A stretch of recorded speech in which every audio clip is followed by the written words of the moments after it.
Bom dia a todos, eu sou o professor Johnny e se você gosta do que nós colocamos aqui nesse canal, se inscreva. Você estará nos ajudando a divulgar a verdade. Porque o que importa é o conteúdo que nós colocamos aqui, para que as pessoas venham aprender cada vez mais a palavra do Senhor. Então a lição que nós iremos tratar hoje é a urgência do discipulado.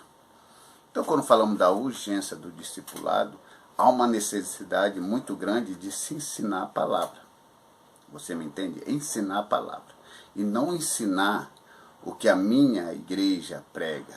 Não ensinar o costume da minha igreja. Não ensinar as regras de pioneiros que colocaram aquilo como uma verdade absoluta. Não é isso. Fazer discípulos do Senhor é ensinar a palavra, o que está escrito na palavra do Senhor, o que realmente Jesus disse, o que os apóstolos disseram, o que os profetas afirmaram, e assim por diante. Isso é ensinar a palavra do Senhor, porque tem muita gente por aí que quer fazer discípulo, não discípulo de Jesus, quer fazer discípulo de uma denominação. E isso não é bíblico, eu não creio nessas coisas, eu não sigo essas coisas, eu estou fora dessas coisas. Se alguém começar a querer me ensinar a palavra baseada em cima do que a sua igreja afirma e não o que a palavra afirma, olha, eu estou fora desse negócio. Isso aí é antibíblico, isso aí é simplesmente alienação. Você que está me ouvindo, eu creio que você não é alienado. Você quer aprender a palavra do Senhor, então vamos pela palavra do Senhor. A palavra do Senhor que é o manual. Não é eu que sou manual para a sua vida, nem é o pastor que é manual para a sua vida, nem é uma placa de igreja que é um manual para a sua vida. O que é manual para a sua vida é a palavra de Deus. Sem ela, esquece todas as coisas. Porque não vai fazer sentido a vida cristã, onde a palavra de Deus não é um manual. Eu sou totalmente contra isso. Então a introdução diz o seguinte: o discipulado acompanha a pregação do Evangelho desde o princípio e é de fundamental importância como base inicial na formação cristã no novo convertido. Claro, o novo convertido é aquele que chega. Ele não sabe nada, exatamente nada do que se trata. Ele foi tocado pelo Espírito Santo, ele está chegando, não conhece nada sobre o Espírito Santo, não conhece nada sobre Deus, não conhece nada sobre Trindade, não conhece nada sobre a vida de Jesus, sobre nada, exatamente nada. Então você vai ser aquele que vai instruir essa pessoa, você vai ensinar essa pessoa. Porém, existe um erro muito grande que as igrejas estão cometendo. Qual é o erro? É que essas pessoas estão aceitando Jesus, estão elas vieram aceitar Jesus, e logo em seguida as pessoas estão enviando para o campo evangelístico, em grupos evangelísticos, sem nenhum conhecimento da palavra do Senhor. Então estão vindo e indo. Isso é errado, isso é gravíssimo, porque essa pessoa não tem uma formação, ele não tem a ideia formada sobre Cristo e sobre a doutrina da Bíblia. E o que acontece?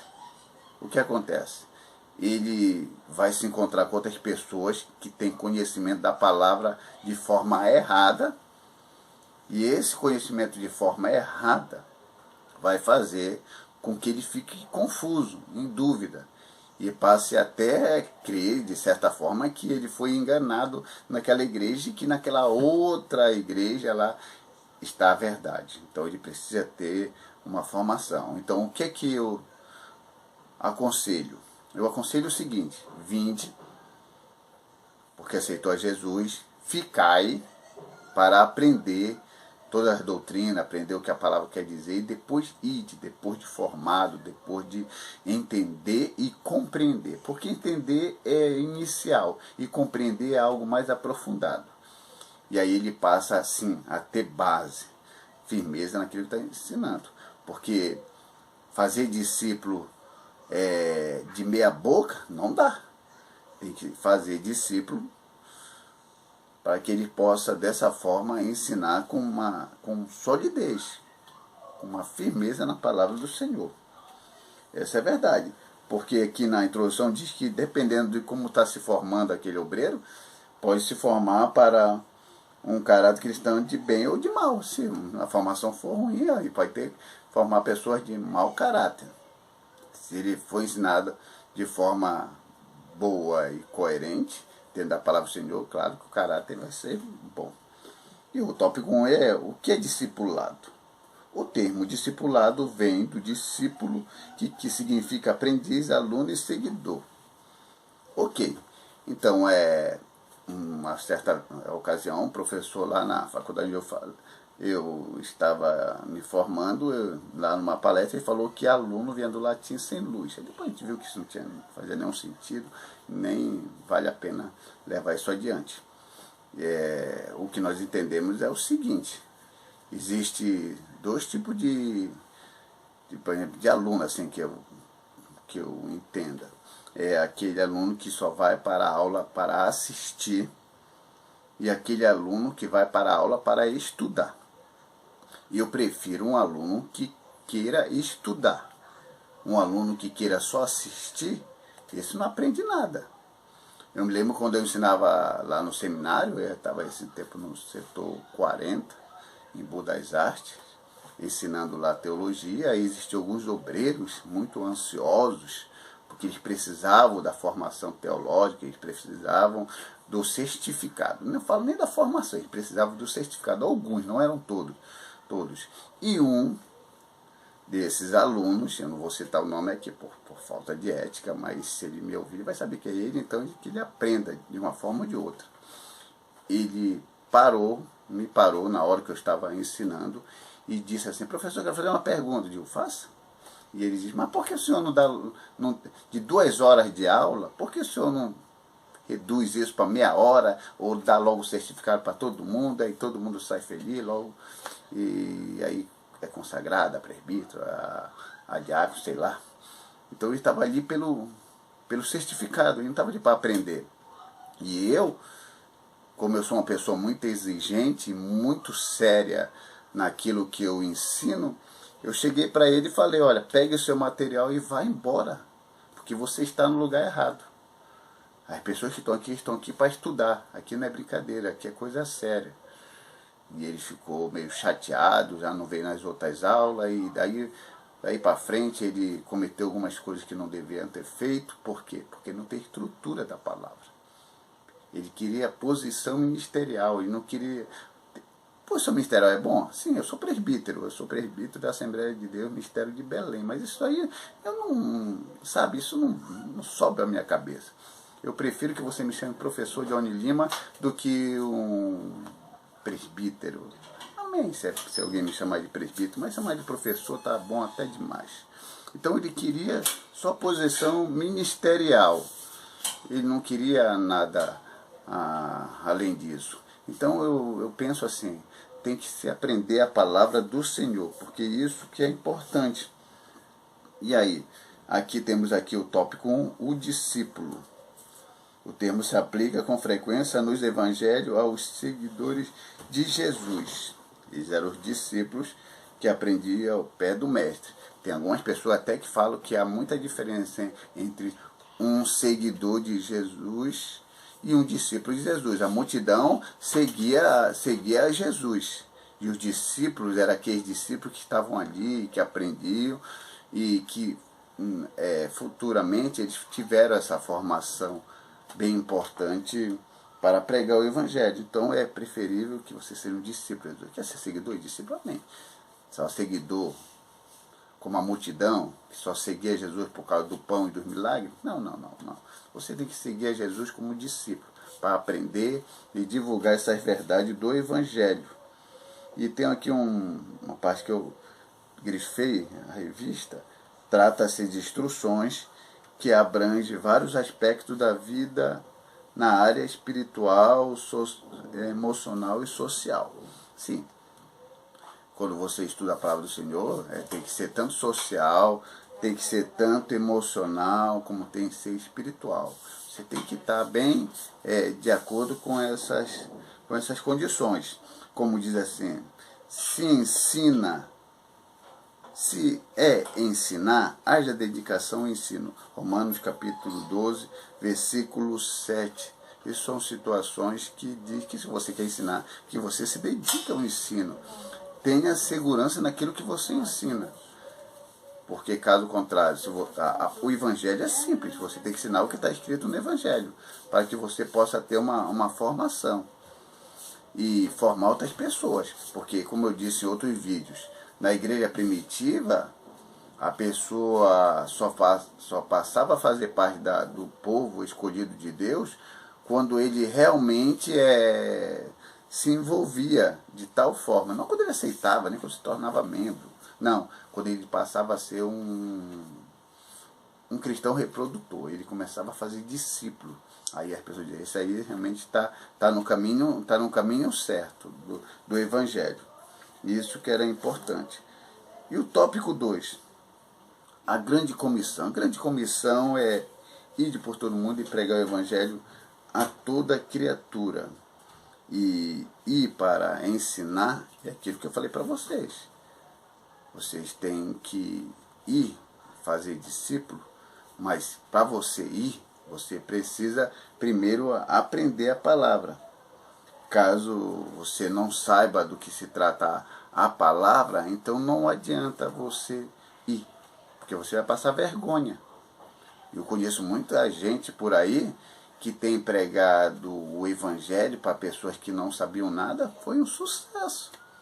Aí essa mesma pessoa que havia aceitado a Jesus através da pregação dele, ele sem o conhecimento, foi convidado para fazer uma visita, chegou lá, se encontrou com uma pessoa que tinha um outro ensinamento, e esse ensinamento, ele, que fez? Conseguiu desfazer tudo aquilo que ele havia dito, porque não tinha base, não tinha ensinamento. E aquele rapaz, aquele jovem estava chorando daquela casa ali, totalmente confuso e frustrado. E que isso não venha a acontecer com nós. A gente tem que estudar, se preparar para a gente sair e ensinar. Como diz aqui uma pai, ensinando a guardar todas as coisas que eu vos tenho mandado. Se você quer ensinar todas as coisas que Jesus mandou, você vai ter que ler, você vai ter que estudar todas as coisas que que Jesus disse. E outra coisa, quando você for estudar, nunca deixe de fazer uso de uma caneta para fazer anotações. Porque aquela pessoa que só lê por ler, não aprende nada. Você tem que ler, e aquilo que lhe chamar a atenção, anote, porque isso vai fazer com que você vá fixando aquilo que você está lendo, estudando, porque é estudar. Agora eu digo uma coisa para vocês, eu concordo, não existe a questão estudar em grupo de estudo, isso não existe. Estudar requer um momento em que você se concentra ali, naquele local, para aprender a palavra. E eu achei uma coisa bem interessante de um educador falando, que quando você for estudar, e ele disse se você pode estudar sem televisão, disse que não, nem computador, não. Mas você pode estudar ouvindo música. Isso foi bem interessante porque disse, ouvindo música, isso não tira a consideração. Sim, a música tira a sua consideração se você estiver ouvindo uma música no idioma que você entende. Porque assim, tem um lado do cérebro que você estuda e outro fica meio que vazio, que é o lugar da música e tudo. E quando ele fica vazio, num sentido passivo, acontece de você estar estudando e do nada surgir palavrinhas que não tem nada a ver, ou seja, você está estudando Jesus é o Salvador, Jesus, homem das cavernas, onde saiu essa palavra homem das cavernas? Porque é o teu cérebro brincando, porque o lado lá que está vazio, ele começa a interferir no outro lado. Então quando você ouve uma música, esse lado vazio, que ele já começa a ser preenchido, mas como eu te falei, tem que ser uma canção que não seja no teu idioma, porque se for no idioma, ele começa a ir lá para o outro lado, também as palavras que você conhece, aí começa a bagunçar o que você ensina. Tem aquelas pessoas que gostam de silêncio extremo, aí, no meu caso não é esse, né? Então, você vê aí, então, caneta é importante para fazer essas anotações, para você aprender. Tópico 3, educação cristã. Quando falamos de educação cristã, falamos assim de um currículo. Às vezes os seminários nos oferecem alguns estudos sobre Deus, sobre anjos, sobre Espírito Santo, sobre Trindade e assim por diante. Isso são cursos que é oferecido. Estudamos, nos formamos e ficamos entendidos sobre isso. Esses cursos teológicos são importantes. Agora, a única coisa que me deixa chateado em relação aos estudos que às vezes as igrejas oferecem, não todas, mas a maioria, é que se cobra um valor muito alto para se aprender a palavra do Senhor. E a pessoa paga, porque quer aprender, é um desejo do coração. Eu paguei, me formei em 94, eu paguei, não foi barato, e hoje em dia eu não vivo disso. E quando eu vou ensinar na igreja, o que acontece? Todas as vezes eu tenho que ensinar, e aí eu coloco minha posição, ensinar por amor à obra, porque remuneração hoje não pago, mas para ensinar eles cobram. Isso é meio contraditório. A igreja quer que tanto a gente aprenda a palavra, a gente paga para aprender a palavra, mas não tem retorno. O trabalhador não é digno do seu salário no que diz respeito àquele que se formou. Se eu fosse depender, eu digo aqui com todo sério, se fosse depender do ensino teológico na escola dominical e alguns seminários onde eu ensinei, eu ia passar era fome. A gente é por amor à palavra que a gente ensina. Essa é a grande realidade. Ensinamos porque Deus nos concedeu essa graça. E alguém disse, você recebeu de graça, você tem que dar de graça. Amém, é o Evangelho. É a verdade em Cristo. Mas eles cobram, fazer o quê? Vai no seminário aí, que você quiser aprender a aprofundar tudo, é pago. Né? Então, e essa parte que eu acho que eles deveriam oferecer os cursos gratuitos. Mas tem um curso de doutrina na igreja, de ensinamento. Não é a mesma coisa, não adianta. Ver um pregador pregando não é a mesma coisa, porque quando o pregador vai pregar, ele não está ensinando, ele está fazendo tudo aplicação. Ele não está falando o que o autor está dizendo realmente, ele está falando o que ele entende. Você me entende? Ele está falando que o autor não deu a entender. O autor falou outra coisa, ele fala uma outra coisa. É aplicação. Porque a homilética também não condena as aplicações, mas é bom ficar entendido isso. Tópico 2. O tripé do discipulado é palavra, comunhão e serviço. Realmente, discipulado não pode faltar a palavra do Senhor. A base do nosso estudo teológico é a palavra. Sem palavra de Deus, não há ensinamento teológico. O teólogo só é verdadeiro se ele usar a palavra como base. Se ele usar outros meios e anular a palavra, ele não é teólogo nem aqui, nem na China. Ele é simplesmente um cara que está se passando por algo que não é. Então, o teólogo cristão, o discípulo que estuda a palavra tem que ser a base. Sem palavra, sem acordo. Aí ele fala aqui sobre comunhão. Comunhão traz aqui algumas situações de comunhão, que ele traz aqui, tem uma palavra no grego, que é koinonia, e é uma palavra bem interessante, ou participar mutuamente de algum evento comum ou acordo. E aí ele diz que a igreja primitiva deu esse exemplo de comunhão. Vou dizer uma coisa para vocês, se comunhão é acordo, e a igreja de Jerusalém como exemplo, a gente tem que entender o seguinte: a igreja de Jerusalém, eles tinham um único pensamento de princípio: não sair e não pregar para pessoas que não fossem do povo judeu. Esse era o pensamento. O apóstolo Paulo já foi um que é conhecido como apóstolo do gentil, começou a pregar para outros povos. A igreja de Jerusalém ficou sabendo e tal, ele foi lá, conversou para que houvesse uma comunhão, um acordo entre eles. De princípio houve um acordo ali, e depois houve algumas dificuldades, o apóstolo Paulo se afastou de vez deles. Então, eu não vou botar a igreja de Jerusalém como um exemplo. Cadê a igreja de Jerusalém? Existe a igreja de Jerusalém hoje em dia? Cadê a igreja de Jerusalém? Cadê a igreja de Filadélfia? Não existe. O que existe são as pessoas que vão divulgando e vão pregando a palavra, e o evangelho vai se espalhando. Essa é a grande realidade. Então, a comunhão que existia antes de Jerusalém foi uma comunhão enquanto estava dentro dos interesses dele. Isso quer dizer o quê? Não estou dizendo aqui que você tem que se rebelar contra a sua igreja quando você tem bons projetos. Eu estou dizendo que se o lugar não te cabe, irmão, vá para um lugar que te cabe.